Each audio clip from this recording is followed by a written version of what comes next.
Welcome all the students. Now we will discuss about module number 11 for the program first year BSc Agriculture Honours for the subject Agricultural Engineering for second semester having course code Engineering 121 and course title is Soil and Water Conservation Engineering. The name of the module is Hydrological Cycle. I am Mr. Vinod Adkari, Assistant Professor, Don Bosco College of Agriculture, Sulkona, KP, Goa. The outline of this module is hydrological cycle, phases of hydrologic cycle and global hydrologic cycle. At the end of this module, we all are able to learn about what is mean by hydrologic cycle, different phases of this cycle and what is mean by this global hydrologic cycle. First we will discuss about hydrologic cycle. What is it means? It is defined as the water transfer cycle in which water is transferred from the ocean or sea to the atmosphere by evaporation from the sun, then from atmosphere to the earth and again back to the ocean. So this complete cycle is completed here and it is called as hydrologic cycle. It always maintains a balance between water present on the earth surface and in the atmosphere. It has different phases. Three main phases of this cycle are there. First is the evaporation and transpiration, second is the precipitation and third one is the runoff. We will discuss all these phases in details here. First phase, that is evaporation and transpiration. These two are the process by virtue of which the water from the atmosphere is evaporated due to the temperature effect. We are getting sun or solar energy from sun, due to that our water is evaporated into the atmosphere. So the total water lost to evaporation and transpiration is referred as evapotranspiration loss.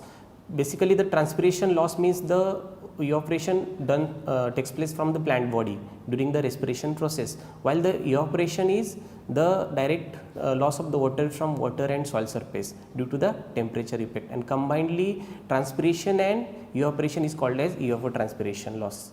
These two processes are mainly responsible for making availability of the moisture in the atmosphere. In our country, around 80% of total precipitation is lost due to this evaporation from the oceans. Next phase of the hydrologic cycle is the precipitation. It takes place due to the lifting of moisture to the atmosphere and subsequently formation of the clouds at some height. The water from the clouds falls over the earth's surface in the form of rainfall and we are getting that water, that is called as the precipitation.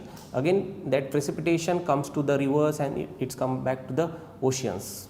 Third phase of this cycle is the runoff.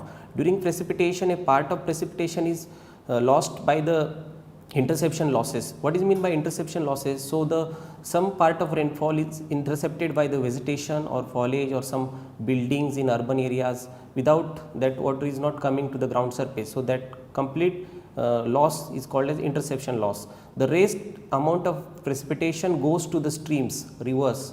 It is called as surface runoff because that water is flowing over the ground surface, that's why it is called as surface runoff. Few part of runoff goes down into the soil and joins to the rivers. It is called as subsurface runoff because it is going into the ground surface and then it is flowing laterally. That's why it is called as subsurface runoff. The above all these three phases, that is evaporation, transpiration, runoff, precipitation, are always in function under influence of solar energy. If solar energy is not there, the cycle will not complete. The typical hydrologic cycle is shown in this photograph. From ocean, evaporation of water takes place due to the solar energy, then formation of the clouds. The clouds will move towards the earth crust and then in the form of rainfall, the water is coming to the ground surface. Whatever the losses in the interception will be there, then that water directly comes to the earth crust. Some water will go below the earth crust, that is called as subsurface flow, and remaining water will flow directly towards the ocean, that is called as surface flow. Next is the global hydrologic cycle. It is a dynamic system having components like precipitation, evaporation, runoff, etc. In this cycle, the three divides are there. The dashed line divides the entire cycle into three subsystems. That systems are called as, first is the atmospheric water system, second surface water system, and third one is the subsurface water system. The atmospheric water system consists of the processes like precipitation, evaporation, interception and transpiration. As shown in this diagram, it is divided into three parts by this dashed line. Second part, it is called as surface water system. It consists of overland flow, surface runoff, subsurface groundwater, outflow and runoff to streams or oceans. And next is the below ground, that is the subsurface water system. It consists of the infiltration of water into the ground, groundwater recharge, subsurface flow and groundwater flow.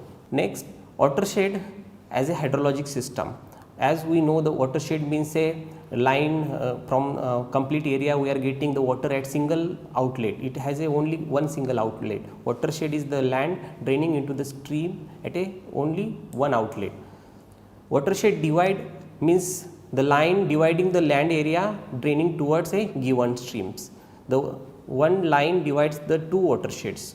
The system boundary means it is around the watershed which is drawn by projecting the watershed divide vertically upward and downward to the horizontal plane. The input to the watershed is the precipitation, means rainfall. Only one input is the rainfall. We are not getting water from any other source rather than this rainfall. Output is of different types like runoff, then evaporation, subsurface flow. So the typical global hydrologic cycle is shown in this diagram here. So this is the boundaries of this watershed, and these are the different channels, and we are getting water at through this main stream to this common outlet here. So as compared to the runoff, evaporation and subsurface flow is negligible. Runoff has dominant volume here. All associated processes of hydrologic cycle takes place within the divide line only. Therefore, the watershed is considered here as a hydrologic entity. So these are the references. Thank you.